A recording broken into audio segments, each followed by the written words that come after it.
Olá! Bom, hoje a gente vai começar a terceira entrevista, conversa, bate-papo do programa Vive Florescer ao Vivo. Hoje o convidado é o Gabriel Hirata, que já entrou. Gabriel, você pode... Deixa eu ver se eu consigo colocar você. E o tema de hoje é contribuições do yoga e da teoria psicanalítica. Oiê! Oiê, Evi, tudo bom? Bem-vindo! Beleza! Valeu. Obrigado pelo Bom, convite, viu? eu que agradeço também de você aceitar. Tomar um chazinho. Vou até falar um pouquinho de como é que foi essa... Putz, eu vou ter que tirar porque tá me dando... Tranquilo.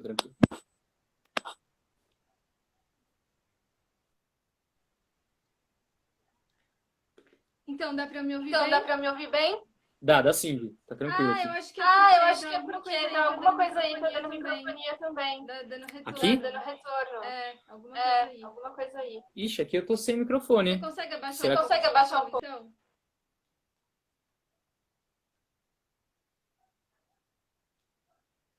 Bom, o que eu ia comentar é que antes de apresentar o Gabriel, a ideia que surgiu dessa conversa em especial, essa conversa nossa, foi porque a gente está num grupo de instrutores de yoga, né? Muito comum isso. Nós estamos num grupo só de instrutores e vira e mexe aparece o assunto psicologia ou psicanálise e aí o Gabriel tem um olhar lacaniano, muitas vezes eu tenho um olhar junguiano, apesar de bastante raso, porque eu ainda estudei pouco, mas eu estudo o livro Mulheres que Correm com Lobos, que é escrito por uma psicanalista, psicanalista junguiana, né? Analista, digamos assim, junguiana, esse é o termo mais apropriado. E então eu procuro, e mesmo na minha formação de yoga, que eu também sou professora de yoga, o meu primeiro professor ou mestre também fazia intersecções com o Jung, alguns termos como inconsciente coletivo e algumas intersecções com o Freud também. Mas, então foi isso. Então, quando surgiu a ideia de fazer algumas lives, transmissões ao vivo, eu também prefiro esse termo em português, né, do que a gente transformar, simplesmente incorporar toda a linguagem estrangeira, usar os nossos próprios termos. Quando eu pensei em fazer uma série de transmissões, foi com a ideia de tornar pública as conversas que acontecem ali, por trás dos bastidores, né, na nossa vida privada, assim, digamos. Então, em grupos de WhatsApp ou em conversas particulares, surgem muitos assuntos super interessantes e conversas que, se fossem gravadas e colocadas no ar, seriam muito legais. Então, essa série, né, de transmissões ao vivo, ela tem a intenção tanto de trazer, de repente, alguém que é especialista no assunto, se for o caso, e eu fico aqui como uma entrevistadora, digamos, quanto simplesmente um bate-papo sobre algum tema e é uma conversa pública, né? E aí, Legal. enfim, eu fico feliz que você tenha aceito. E aí eu gostaria que Ah, você se valeu. apresentasse falando um pouco da sua trajetória como professor de yoga e como é que surgiu esse interesse pela psicanálise, principalmente esse viés lacaniano. Ah, legal, Vi. Bacana. Então, a gente se formou na mesma escola, no mesmo segmento, assim, mas depois a gente também, como saiu, a gente procurou estudar em outras escolas de yoga, né? E nisso, assim, eu acho que mesmo o estudante, assim, a pessoa que se interessa por curiosidade pelo yoga, ele percebe que existe ali um certo mercado, né, do yoga, né? Como tudo hoje em dia é capitalizado, porque, digamos assim, que o nosso mundo, assim, a principal ficção do nosso mundo, ficção que eu digo no sentido que não é biológico, que não nasceu ali com o ser humano desde quando existe o Homo sapiens, por exemplo, é o capitalismo, né? Que é uma coisa que é a maior ficção que existe hoje. Isso eu falo em bases de livros, assim, que eu leio, por exemplo, o livro Sapiens, do Yuval Harari, que é um cara que ficou muito conhecido por ter escrito um best-seller e tal.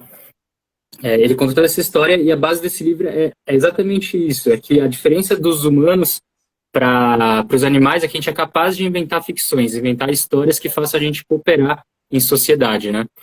E o capitalismo é a maior delas. E quando eu estudei o yoga, eu procurei me aprofundar um pouquinho disso para tentar sair desse mundo assim ficcional e tentar procurar uma essência ali de realidade de verdade, né? E como tudo hoje em dia faz parte dessa ficção maior que é o capitalismo, então o propósito é outro. O propósito é vender e agradar quem quer comprar, né? Quem se interessa por isso. E esse agradar, então, ele acaba comprometendo pelo menos um grão de verdade que a gente tenta procurar ali, né? E aí eu via que no yoga acaba sempre caindo num discurso, assim, numa narrativa para tentar agradar a pessoa que está querendo praticar, como se a força mental dela pudesse transformar a realidade em volta dela completamente, né?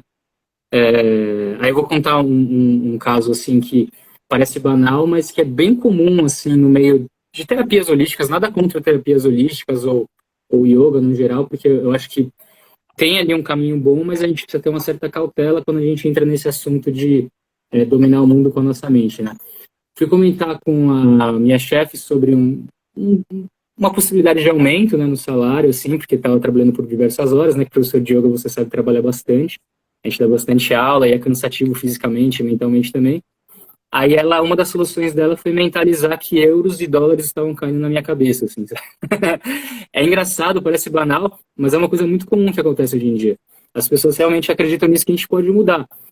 E a gente vê até em temas atuais, né? Por exemplo, hoje as pessoas falam, não, vamos na fé que a gente não vai pegar esse vírus que está rondando a gente, mesmo ele sendo invisível, né? Mas a nossa imaginação vai proteger a gente. Por exemplo, na nossa fé, imaginação, qualquer crença que a pessoa tem.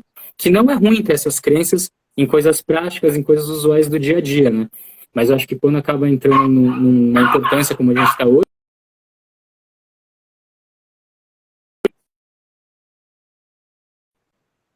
é a ciência. Tá travando aí, Vida? Tá bem? É que tem uma paradinha. Ah, Não, legal. tranquilo. Então, aí exatamente por isso eu fui tentar buscar auxílio em outras ciências, né? E acho que quando a gente fala em mente, coisas psíquicas, sempre acaba caindo na psicologia, ou no caso, a psicanálise, né? A psicologia, eu acho que também tem a sua importância. Eu não vejo uma diferença hierárquica entre psicologia e psicanálise, como muitas pessoas tentam ver, assim, o que é melhor, o que é pior. O que eu vejo só é que a psicologia, ela trata muito mais dos sintomas, assim, né? Ela procura é, dar um jeito de a pessoa viver bem, se normalizar no que ela está vivendo hoje em dia, sabe? Se adequar. E a psicanálise, ela procura olhar lá no fundo e tentar ver a causa, né? E ver que a causa, na verdade, é justamente essa intenção de normalizar o que a gente vive hoje, né? Isso que traz a certa doença, esconder aquilo que a gente não consegue traduzir em linguagem, né? Que a gente não pode traduzir em linguagem por causa da normalização que a gente vive hoje. Então, aí foi por isso que eu acabei buscando a psicanálise, respondendo a primeira pergunta, né? Foi ali que eu consegui achar um auxílio para tentar entender esse mundo que a gente vive, né? Alguns chamam de Matrix, né? Outros chamam de ficção, etc e tal, mas eu acho que é mais ou menos por aí.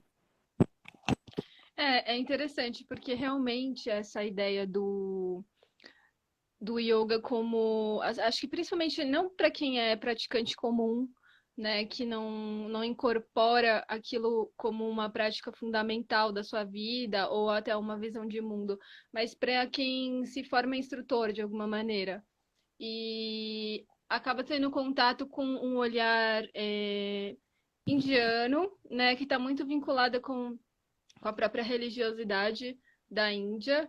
E aí, assim, eu não quero nem dizer que tá certo ou tá errado acreditar que a mente ela tem uma interferência na realidade externa, porque para algumas pessoas pode não ser necessariamente uma crença, mas uma experiência. Só que se for de fato uma experiência, ela vai perceber que existem limitações e que ela Sim, pode interferir até ali.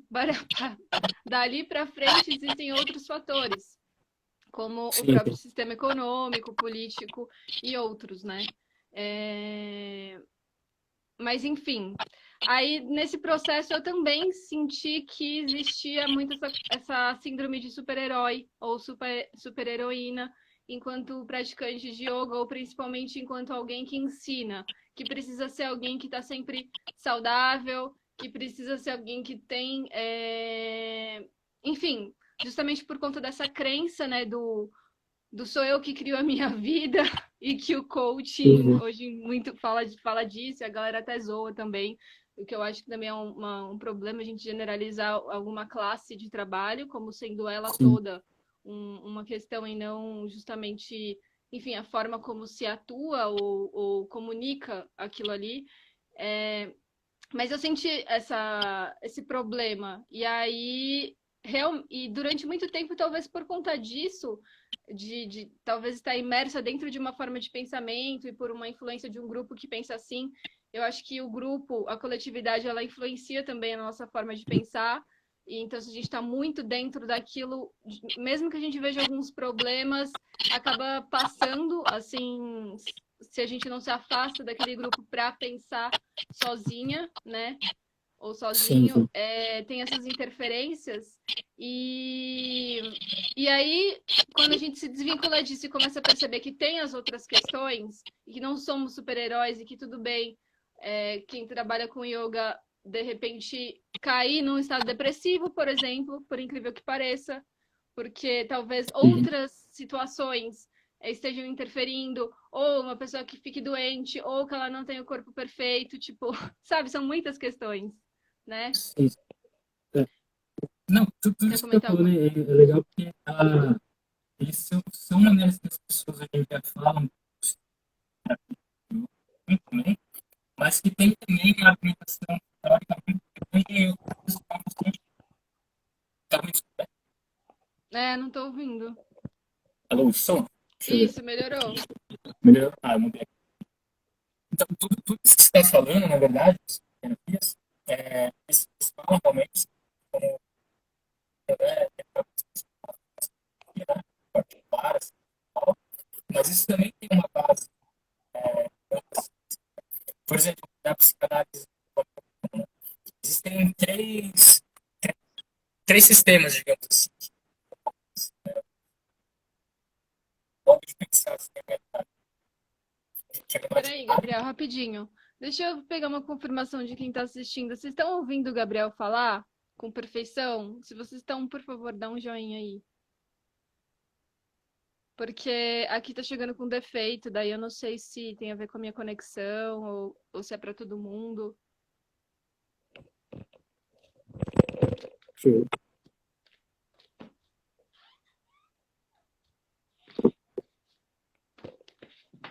Tá ouvindo aí, Meg? Tá cortando. Peraí, deixa eu ver aqui. Assim tá melhor, tá? Então, será que às vezes a velocidade da internet nesse momento, não sei, né? A minha, por exemplo, tinha caído agora, um pouco antes da transmissão. Tá cortando para todo mundo, pelo jeito. Mas a minha também, galera, ou só do Gabriel?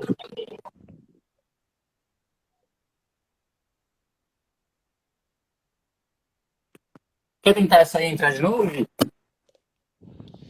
Ué, não sei, deixa eu ver, fala aí, que agora parece que melhorou. Melhorou? Dá pra ouvir? Alô, Terra? Agora tá melhor. Vamos ver, vamos testar de novo. Você tava falando de Beleza. três. Três sistemas assim que agora. Aí a Meg falou uma coisa. Ah, só tá normal, Vi. Acho que é a minha aqui que tá ruim. Mas Dá pra melhorou escutar aí, agora pra Meg? mim. Melhorou? Aham, Ah, então deve aham, ser. Eu vou falando aqui, se piorar, você me dá um toque aí, tá? tá. Vou cortar.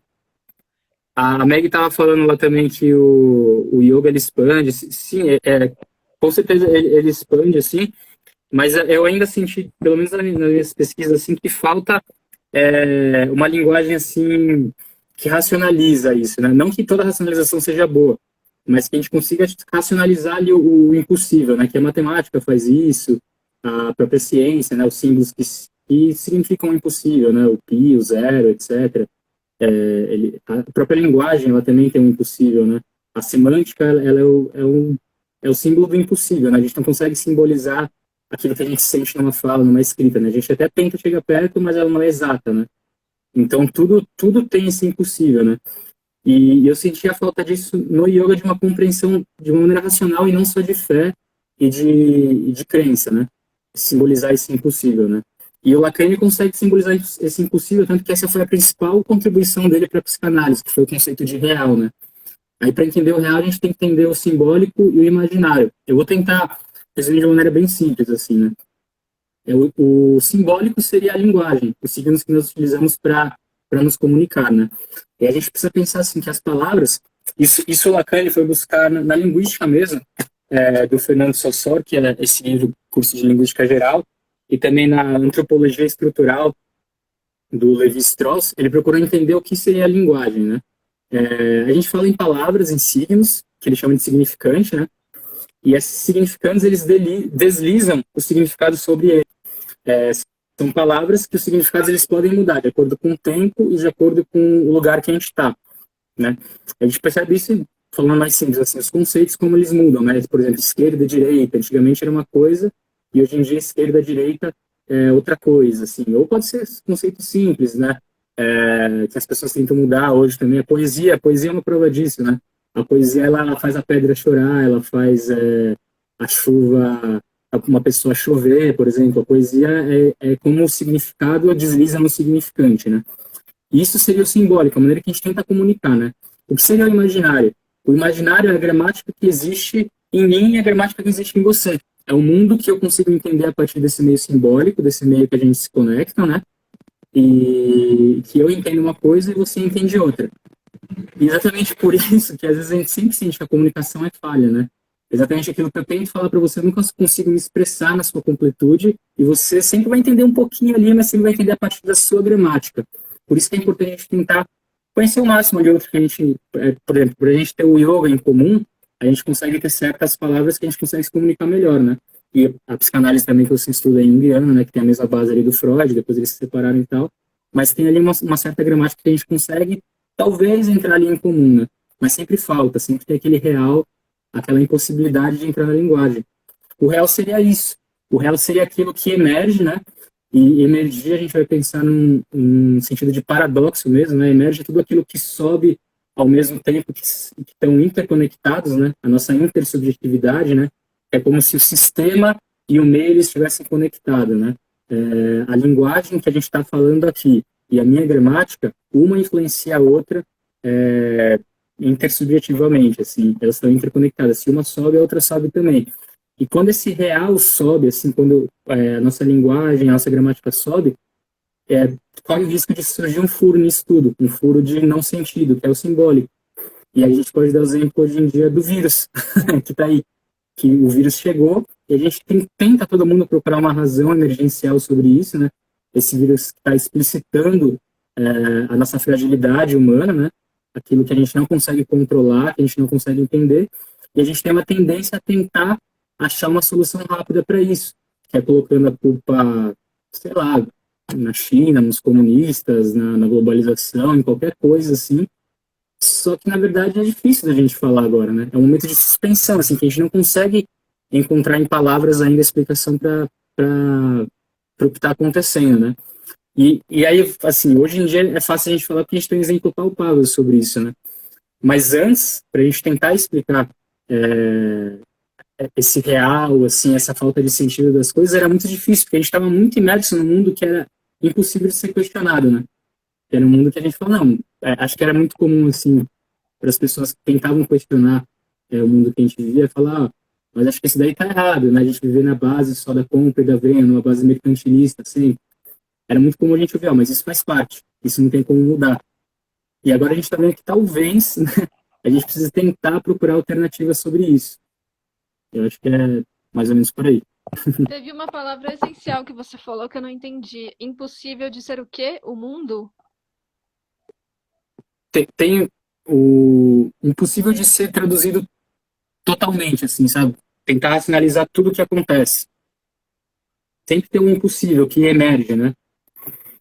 Ah, sim. E o vírus seria isso, assim, que deixa a gente sem palavras, deixa a gente sempre uma expressão racional, assim, uma solução imediata, assim, né? Eu acho que a internet é engraçada por conta disso também, né? A gente aprendeu a gente vê nos debates, assim, sempre um procurando ter razão, o outro ter razão ali, soluções emergenciais, assim, imediatas, e isso está sendo reflexo agora. Todo mundo está tentando achar uma solução, uma causa e tal, mas a gente não deixa ali na suspensão de quem é o mais apto para procurar resposta sobre isso, né? Que se é um vírus, seria a ciência, né? E a ciência está tentando achar ainda. Se a ciência, que é especialista nesse problema, está tentando achar, né, e está falando para a gente, por exemplo, ficar em casa, para quem puder, né, evitar sair ao máximo, e ela está falando que esse é um caminho possível, o mais próximo agora, como que a gente vai tentar questionar isso falando que não, que a ciência está errada, que a culpa é de outro lugar, porque existe um complô comunista, sei lá, qualquer coisa desse tipo, assim. É, antes de comentar, eu queria pedir para você abaixar um pouquinho a câmera para te ver melhor. Opa, Aí. Então, eu entendo o que você está dizendo sobre mais sobre esse aspecto político ignorante, de uma certa classe de pessoas que têm uma intenção por trás, mas generalizando a ideia do que, de tipo assim, não se, como se ninguém pudesse pensar sobre, a partir de outro ponto de vista que não científico, sobre o que está acontecendo. Eu acho que nós podemos pensar sobre, assim, tipo, filosoficamente, por exemplo, outras questões, não necessariamente do porquê, mas o refletindo o que está acontecendo. sim, sim. Mas tudo bem, se também tivesse um porquê. Porque existe o porquê científico, né? Do tipo, vamos nos debruçar sobre a biologia, enfim, mas e os outros porquês, eles são possibilidades, eles nunca vão ser verdades absolutas, mas nem por isso deixam de ser válidas reflexões nesse Sim, sim, com sentido. certeza. Uhum. Mas é que a ciência, eu digo assim, né, para a gente tentar achar uma cura hoje em dia, a gente não vai achar em conceitos econômicos, nem políticos, nem quânticos, assim, né, que a quântica é uma física da probabilidade, né, ela não é determinista, né. E se a ciência que ainda está tentando achar, a gente pode conjecturar, mas a gente tem que, em outras áreas, né, filosofia, economia e tal, qual que é a causa, ou qual será o futuro, a cura para isso, mas a gente tem que escutar primeiro eles, né? Acho que eles são a principal voz para tentar achar uma cura sobre isso, assim, nesse começo. Pelo menos objetivamente falando, né, Vi? Aí uma coisa só para linkar com o começo da conversa que a gente falou, né? E a gente percebe essa necessidade das pessoas tentarem achar uma solução para tudo, assim, tentar achar uma coerência e tentar controlar, né, isso que está acontecendo, pensar assim, eu vou ter minha fé, eu vou sair e vou para a rua trabalhar e eu tenho certeza que nada vai acontecer comigo porque eu estou protegido, né? Eu tenho esse controle. Isso vem de uma cultura que está lá no que a gente trabalhou, né? No que a gente estudou, assim, dentro desse yoga, não o yoga clássico, o yoga que aconteceu lá atrás, né? O Não, yoga mas se você é, pega do... os mestres todos da Índia, assim, tipo, tem até um termo certo para isso. Se o Yoga Mitologia estiver aqui presente, ele pode até comentar. Que é, sei lá, eu não lembro o nome para isso, mas é quando você tem uma visão de dentro da cultura e uma outra que é uma visão mais de quem está de fora, né? Que seria uma visão Sim, mais sim. neutra. Esses mestres, eles vão falar. E não tem a ver com uma.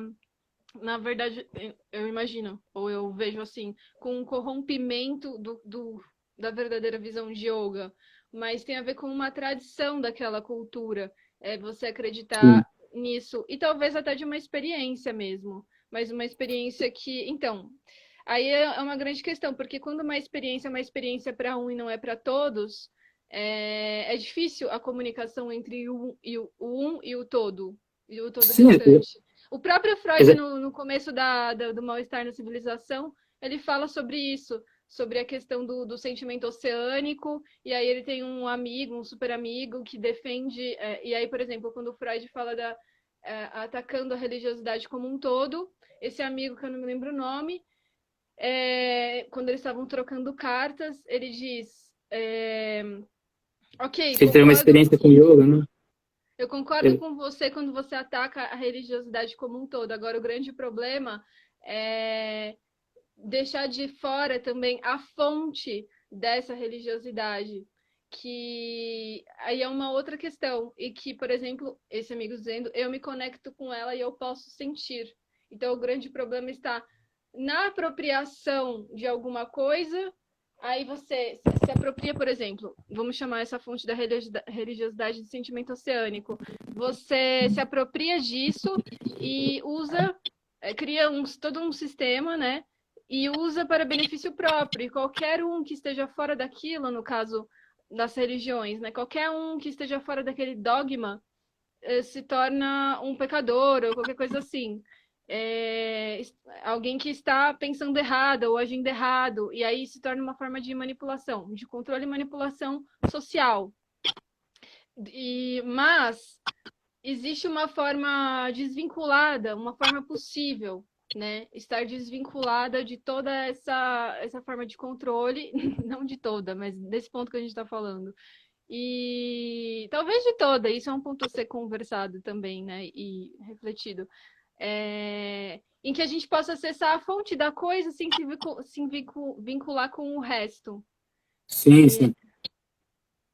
Eu não sei nem mais por que eu comecei a falar disso, mas A gente estava falando sobre o sentimento oceânico do Freud, né? É a livre associação, a gente está deixando, por isso que a gente está se perdendo. Mas essa parte do mal-estar, é importante a gente lembrar também que depois o Freud ele fala que isso, na verdade, sentimento oceânico, né? Ele vem da necessidade de preencher um certo vazio que a gente tem inicial, que é do ser humano, né? Isso ele diz naquela época, né? E aí depois o Lacan desenvolve esse vazio, essa necessidade de a gente preencher esse vazio. E até o que achei curioso foi no livro dos Sapiens, que eu comentei com você, ele tem uma base biológica para isso. Assim. Ih, tá ruim o som? Ih, peraí. E agora? Tá mudando. Tá melhor? deixa eu ver, fala. Realmente, o seu microfone fica embaixo, dá pra ver que é isso. Eu acho que sim. Por isso que eu vou deixar mais isso. tombadinho, assim, eu vou subir. Melhor assim? Tá bom. Aí, beleza. Então, eu vou ficar aqui com a cabeça na frente da luz, ó. Acho que é melhor. Tá. Aí, no Sapiens, ele tem uma base biológica, né? Na verdade, os primatas, eles demoravam muito mais tempo para ter a gestação, né? E a gente, com 9 meses, assim, o ser humano, sempre uma gestação prematura. Por algum motivo na evolução da espécie, a gente acabou nascendo prematuro. Exatamente por isso, a gente é um dos únicos animais que nascem e a gente depende total, assim, da mãe, né? Total, assim. Mesmo alguns mamíferos, eles já nascem já procurando, tipo, coisas para fazer, a gente nasce, fica lá parado. A gente precisa de outros cuidados, assim, porque a gente realmente falta, a gente precisa do quê? Do outro. É esse outro que completa a gente, entendeu? Eu acho que o Instagram é uma prova disso, né? Quando a gente vê assim, o que seria eu e o outro? O Instagram é uma rede de clichês, assim, por quê? Porque a gente sempre está se preenchendo com esse outro, né? É o que a gente comentou antigamente também, numa conversa agora, que você falou como o coletivo interfere na gente. Interfere, é óbvio se a gente for para ver. A gente está sempre envolvido nessa cultura e a gente é influenciado por ela a todo momento. É uma questão de energia, a gente pode chamar de energia, mas é uma questão também de linguagem, linguagem de imagens, linguagem de palavras. Isso tudo faz a gente formar a nossa gramática, né? Só que o que o Freud critica no mal-estar da realidade e vários mal-estar da sociedade, todo mundo critica, vários psicanalistas criticam depois. Peraí, sobe um pouquinho de novo, desculpa te interromper. Acho que se você segurar, talvez fique melhor. Aqui. O som. Tá melhor agora? Oi. Oi? Alô, som? Oi. Faz um joinha aí, visto. Não tá muito bom. Mas vamos Tô tentar travando seguir. um pouquinho aqui. Às vezes corta.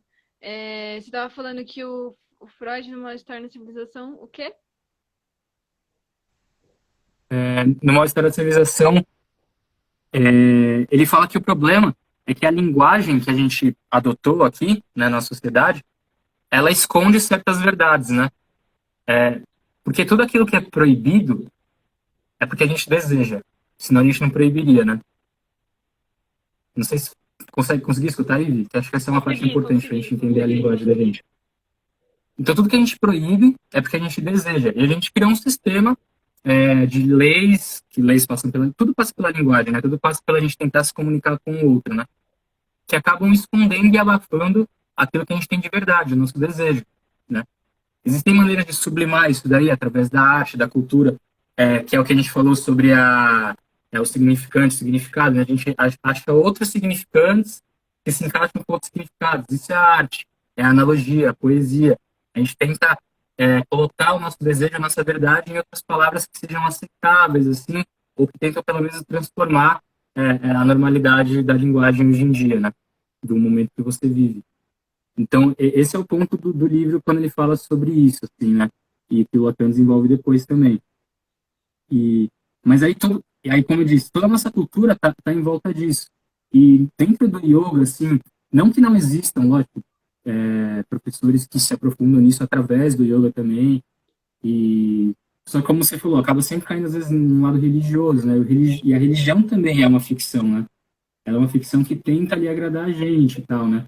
Ou achar outras maneiras de a gente tentar ter um controle sobre o mundo, né? Eu acho que nem sempre precisa cair nisso. Eu acho que existe uma forma possível de ser bastante lógico, de ser um praticante bastante lógico. Sim, E o grande problema, eu acho, está nessa questão do que eu comentei do que é a realidade para um e que não é realidade ainda para o outro. E enquanto aquilo não for realidade para o outro, ele, ele tem a possibilidade de negar. Só que para então, esse um é uma experiência. E então, exatamente. Mas aí que tá o grande problema de hoje em dia, Vi. Aí que tá o que você falou é perfeito, assim. Mas esse que é o grande problema de hoje em dia. É a queda de credibilidade nos capitais culturais, sabe? Capitais culturais, acadêmicos, porque eles são feitos exatamente para isso, né? A universidade, assim, ela foi criada para a gente conseguir tentar trazer uma linguagem que seja aceita pelo espaço público, né? Só que hoje em dia, com a internet, com a exposição de privacidade, tem muita gente falando que a política, o espaço público acabou, porque a gente não consegue ter um espaço ali em comum que a gente consiga dividir uma linguagem. Tá todo mundo querendo falar a sua própria gramática, né? Então tem muitos estudiosos a gente falando que a política, o espaço público vai acabar, a política vai acabar justamente pelo espaço público ter acabado, né? E essa falta de credibilidade em capitais culturais que façam a gente ter uma ligação é resultado dessas brigas que está tendo hoje, de pessoas querendo impor realidades, impor verdades a partir só das suas experiências individuais, né? Como que são assim, a sua individualidade ela é única, né? Aquilo que passou por você, tem várias nuances que pode passar, são várias culturas, né? Só que se a gente não divide uma cultura ali maior, que guia a gente, pelo menos num caminho como sociedade, a gente vai entrar em guerra. E é o que está acontecendo, uma guerra de narrativas. Hoje em dia nunca se falou tanto sobre isso, né? Guerras de verdades querendo ser impostas, né? uhum. Então acho que Eu isso acho. é o grande problema. Então, nesse ponto, eu acho que a solução seria. Bom, nós concordamos nisso, por isso que nós queremos que o Estado seja laico, mas é importante que o lado que é o lado mais científico ou, enfim, mais ateu, digamos assim, ele seja respeitoso, tanto quanto a Sim, gente quer que o outro seja respeitoso, porque, assim, a grande maioria, se a gente falar de religião, a grande maioria das pessoas que são religiosas, elas não têm experiência, elas têm uma crença. E o que eu estou falando é de uma experiência e não de uma fé. sim, Eu estou falando de empirismo, é, que pode ser explicado de várias formas. Então, por exemplo, se você pega um estado de consciência yogi, né? Seja lá um samadhi, uma meditação e tal. Hoje em dia existe a possibilidade de pelo menos procurar explicar isso cientificamente, explicar no sentido de o que ocorre de fato, né? Não, de repente no corpo ou no cérebro, ou seja lá, o quê? Numa pessoa que descreve uma história de uma uhum, experiência e que interfere totalmente na sua forma de ver o mundo e de se comportar. É, Então, eu acho que a ciência e, enfim, e também quem não teve essa experiência, precisa ter esse respeito pela narrativa do outro que traz uma experiência enquanto experiência e não enquanto fé. Porque sim, sim. aí eu acho que o grande problema, seja numa prática de quem busca estágios de consciência, seja lá qual for, seja yoga, seja usando substâncias psicotrópicas, seja por meio de uma religião, é o grande problema. Ih, já me perdi. Mas eu eu ia falar? tô entendendo o que você tá falando. Não, Deu pra mas o entender. grande problema. Então, não sei, eu ia falar alguma coisa assim, que o grande problema é quando os demais seguem a experiência do outro como sendo uma verdade sua, que não é. Sim, Então, por exemplo, se eu tiver uma experiência e eu escrever um livro sobre essa experiência e eu quiser transformar isso numa prática, ensinando o que eu fiz para ter essa experiência e aí outras pessoas venham e queiram aprender comigo, é diferente eu que tive a experiência da pessoa que está tentando fazer o que eu fiz para vivenciar o que eu vivi.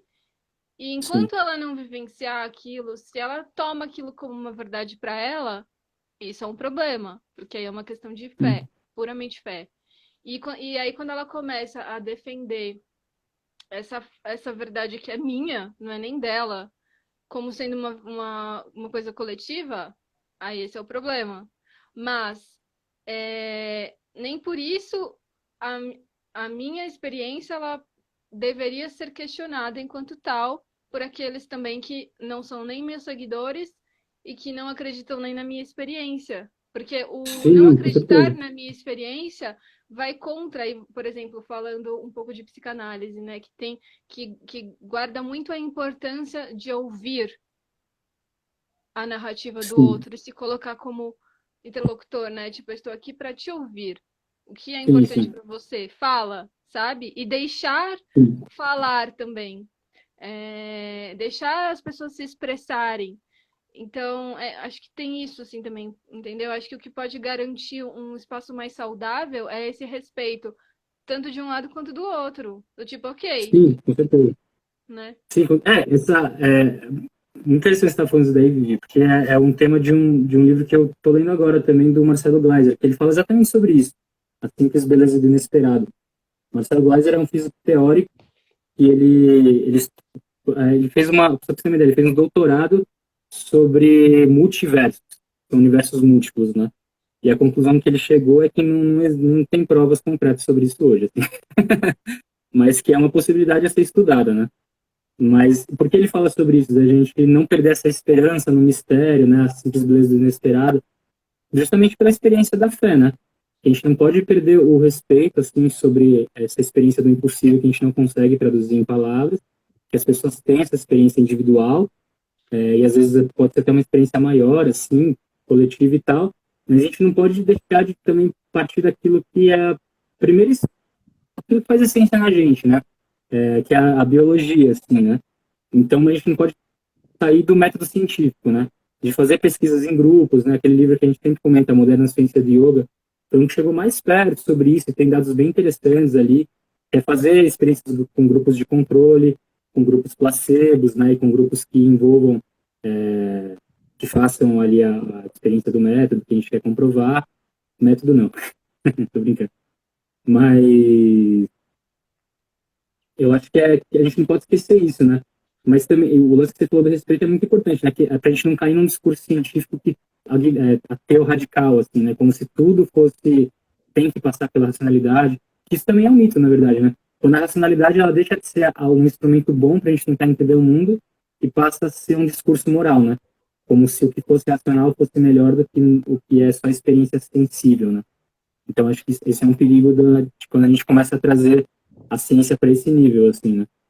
Exatamente. Mas, E isso é uma coisa que me incomoda profundamente na hora assim, que me incomoda profundamente quando eu vejo isso afetando o yoga enquanto prática, sabe? Enquanto experiência, do tipo, tudo tem que ser provado e ser submetido entende? A ciência.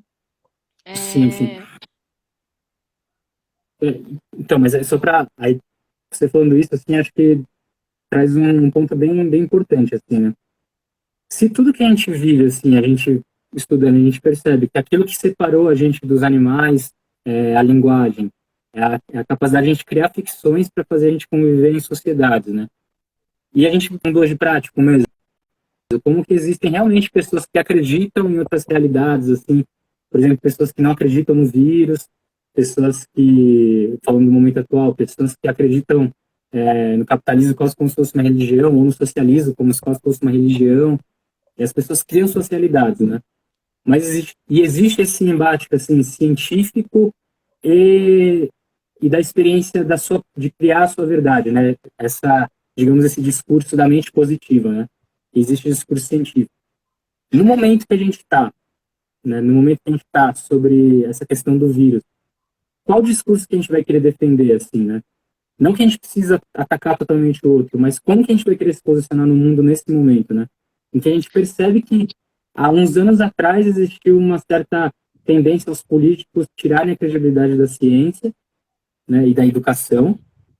E, por exemplo, falando de uma maneira mais prática, ano passado deixou de existir um investimento de 9 bilhões de reais na área da saúde no Brasil, né? Na área da saúde, pensando em pesquisas, em compra de equipamento, em tudo que envolve a ciência. Então, essa descrença na ciência teve um efeito prático, que a gente está colhendo hoje, né? Na falta de leitos lá no norte, que nem tem tantos infectados, nem tantos mortos, mas lá está faltando leito. Então, a gente vê como o discurso, ele é ficcional, mas ele afeta a nossa realidade física, biológica, né? Então, como será que a gente vai querer se posicionar no mundo, assim, sabe, hoje em dia? Eu acho que essa é uma questão, assim, pra gente Então, deixar em eu acho aberto. que é uma questão, a questão pode parecer clichê, mas a questão está sempre no equilíbrio, e não é clichê. Porque, assim, se a gente, até pegando um dos pontos de vista que às vezes dá fundamento ou está associado com a prática do yoga, que nem é muito meu, mas a noção de dualidade, de que nesse mundo da matéria tudo se manifesta como o seu e o seu, como um e o seu oposto, né? O ideal é sempre buscar o meio, é entender que no extremo, o extremo de um é o início do outro. Então, assim, nesse momento você falou,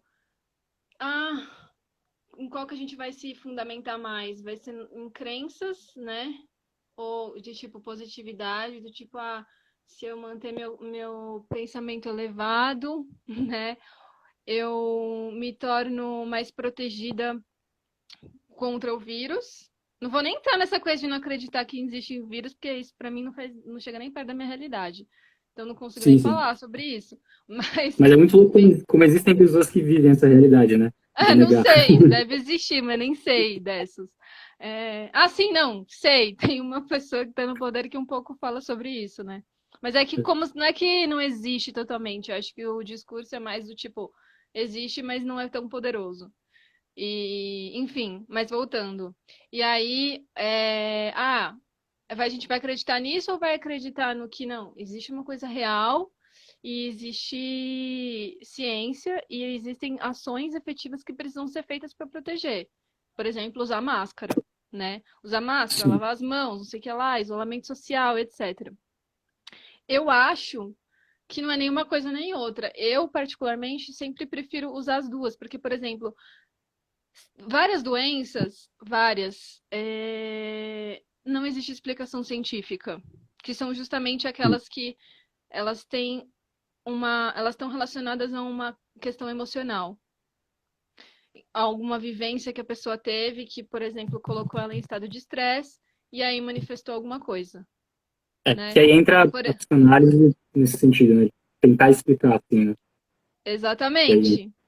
E uma das que a ciência até, eu acredito, porque eu não posso dizer, eu li tal artigo e eu vou falar que isso é um fato, mas pelo pouco que eu sei, que a própria questão da imunidade está vinculada a essa questão de bem-estar, de quando a sim, pessoa ela não está bem psicologicamente, ela se torna mais frágil fisicamente. sim, Então, se a gente exclui totalmente a outra, a positividade, fica só na ciência, do tipo, só vamos lavar as mãos, só vamos usar máscara e vamos ficar neuróticos, paranoicos até o ponto de ficar doente, sim, né? Do sim, tipo assim, tô mega estressado, tô com medo, a minha família vai morrer, eu vou morrer, tipo, sabe? Não, pô, no começo sim, do negócio, da pandemia aqui no Brasil, eu tava com alguns sintomas, já estava com alguns sintomas de tosse, gripe e tal, e a tosse não ia embora, eu comecei a sentir uma outra dor. Cara, eu comecei a ficar doida, do tipo assim, vixe. Mas E aí, só então, pessoal, vou fazer um parênteses.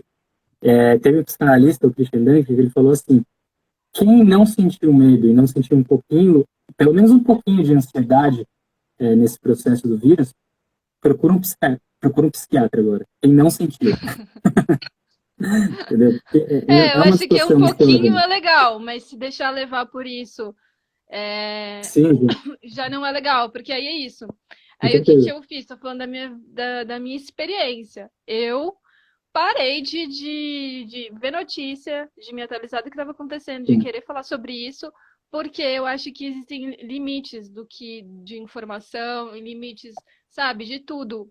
Porque assim, a partir do momento que está interferindo na sua saúde psíquica, isso precisa ser repensado. Ao mesmo tempo em que sim, uma certa forma de pensamento, a partir do momento que te coloca em risco, biologicamente falando, também precisa ser repensado. Então, se a sim, pessoa ela vai para um extremo ou para o outro, é um problema. Se ela ficar achando que ser só positivo, que ficar rezando e, enfim, isso vai fazer ela estar totalmente protegida e negligenciar ações efetivas físicas, né? Como lavar as mãos e não sair, ou sair de máscara, enfim, é um problema igual. distanciamento, Então, né? é isso. Distanciamento social também, Distanciamento. né? Acho que Aham. eu acho que é uma das principais dificuldades, assim, ainda mais pra gente que é brasileiro, assim, sabe? Um distanciamento social, assim, de não sair na Uhum. rua, né? Mas quando sair, a gente distanciar, sabe? Falar, ó, vamos manter essa distância, assim, então é chato, né? A gente fazer isso. Acho que esse é um dos principais obstáculos, assim, práticos, assim, digamos, né? Mas, com certeza, esse lance que você falou do pensamento positivo e tal, a crença, não é que isso é ruim, né? Eu acho que para questões práticas, isso é bem melhor do que você complicar e filosofar demais, né? Tipo, sei lá, por exemplo, sair pro mercado, às vezes não tem como, você não consegue pedir um delivery, você tem que ir lá buscar mesmo.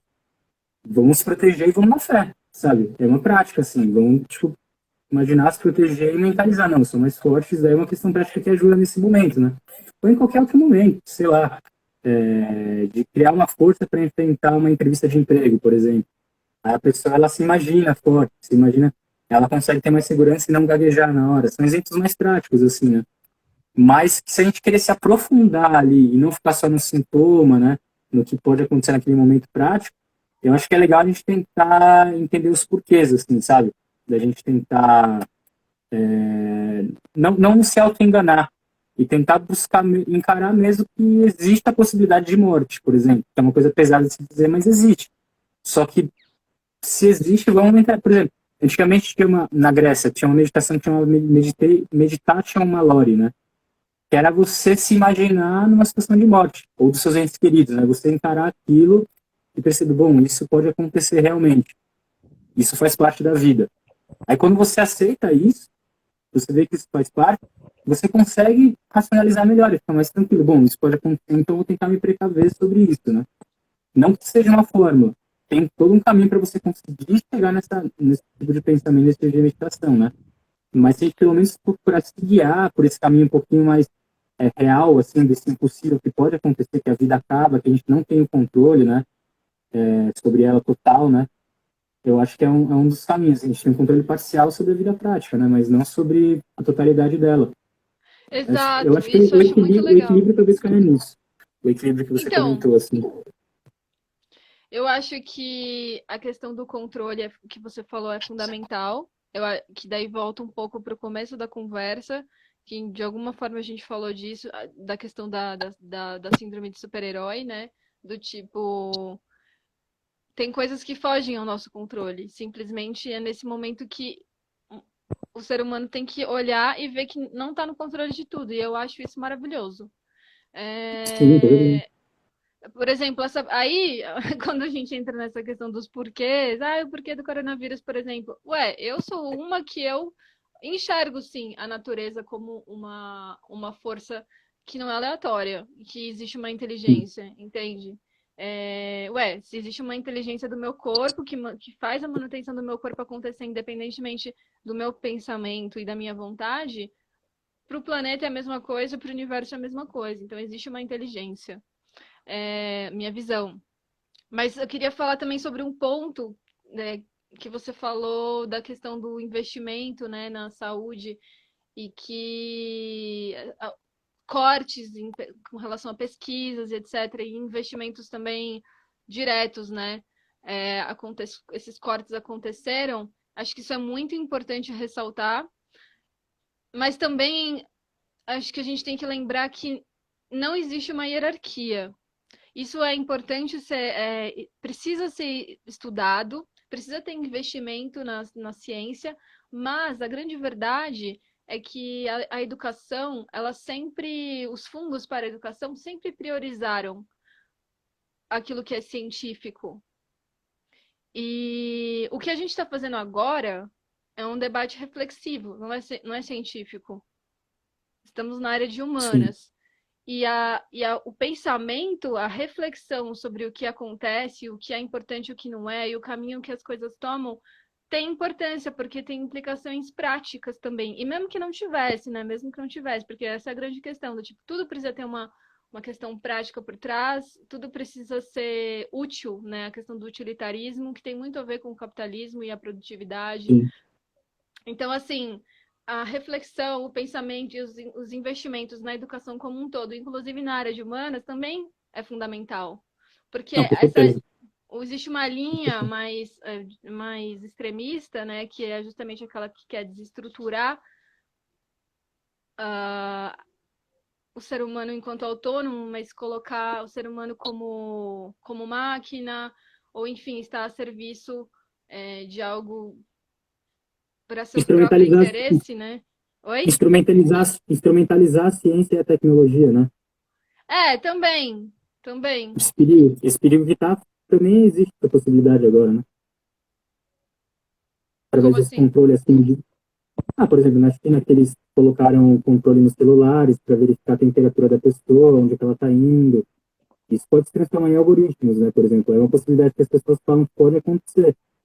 Então a gente tomar esse risco, né? Também, a gente está sempre sob risco, né? É que agora, como teve essa explicitação de que as coisas são globais, né? O vírus ele mostrou muito isso, como a gente é global, né? Então parece que esse risco está um pouquinho maior agora, assim.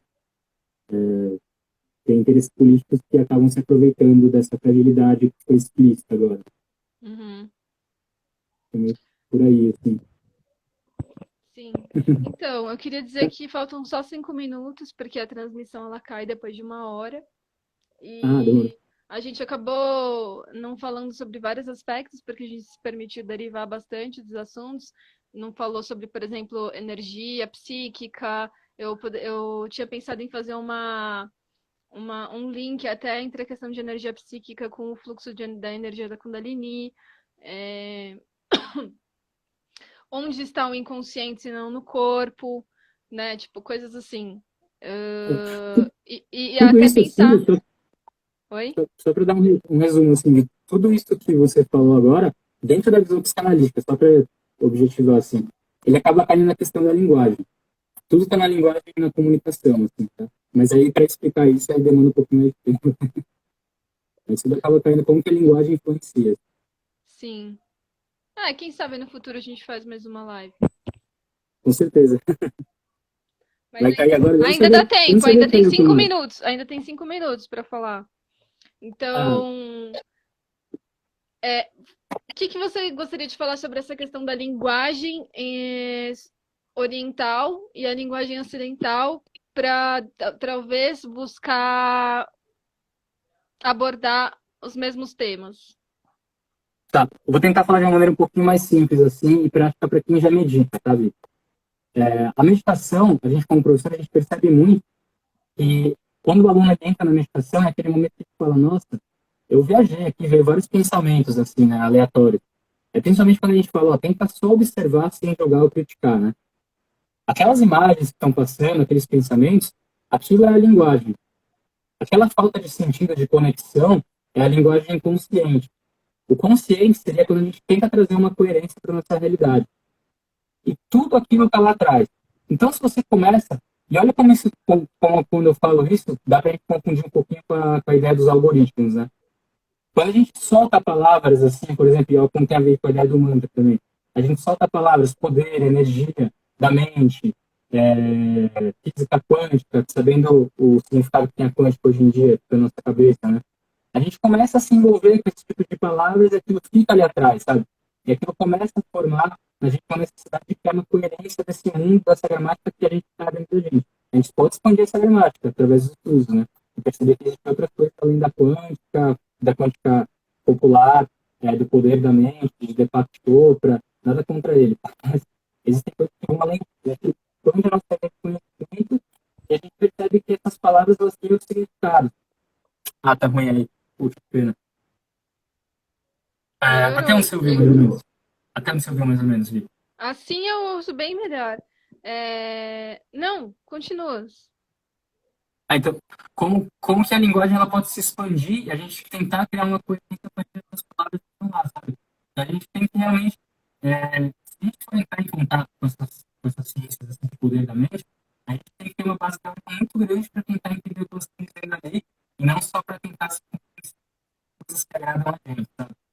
Porque tá ali está o inconsciente, ali está o poder da energia, está nas palavras. Tá ruim de escutar, né? Tá ruim. Ah, que pena, que pena. Acho que talvez é porque tá acabando também, né? Aí fica assim. Deixa eu ver. Bom, eu queria dar uma lida antes de terminar, faltam 3 minutos, sobre alguns comentários que as pessoas fizeram aqui. Yoga, Psicanálise, tô lendo esse livro. Nem sabia de que existe um livro desse. Você conhece? Não, yoga e psicanálise não. Pois Não é, conheço. foi a Yanuar. Vou até dar uma pesquisada. Alguém comentou a base do yoga ela se expande. Não sei em que momento ela falou isso para fazer referência a alguma coisa. Ai, meu Deus. E tentar sinalizar tudo o que acontece, mas em qual intuito? Me diga para quê?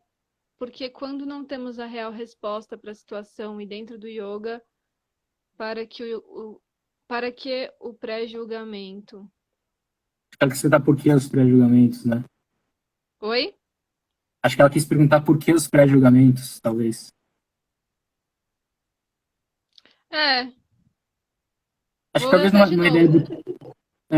Não, não que a gente está julgando o yoga, né? E nem, a gente está julgando, na verdade, o sistema que está por trás dele, assim. Que é o sistema de vender para agradar, né? Não seria o yoga em si.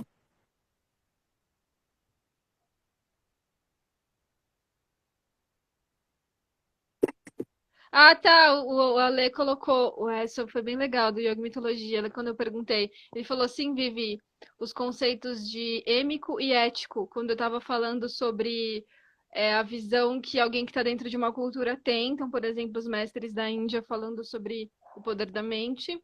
E quem está de fora, que pode ter uma visão mais neutra, digamos assim, porque não está envolvido naquela cultura.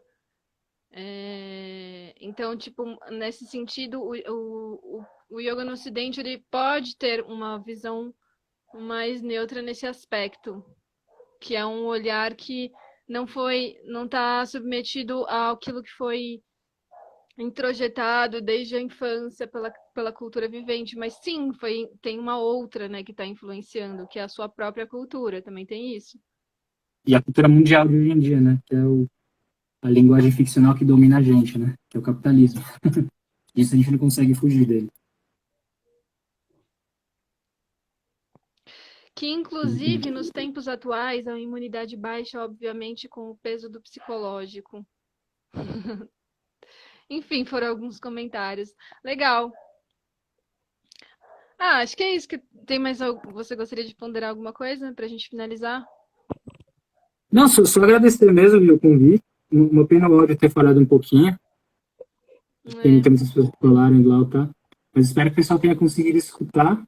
E se puder, depois a gente escrever as referências, assim, acho que de livros, de fontes, assim, para as pessoas procurarem, né? Até porque eu acho, como eu disse, a importância do capital cultural e acadêmico hoje em dia, a gente procurar se basear nisso, assim, sabe? Em fontes que estudam realmente a coisa e que comprovam isso através de capitais culturais, né? De pós-doutorados e tal, para ter uma visão desse pessoal, né? e não uma visão de achismo de experiência pessoal, assim. Acho que isso hoje em dia é bem importante, assim. Mas nesse sentido. É isso. 4 segundos. Obrigada.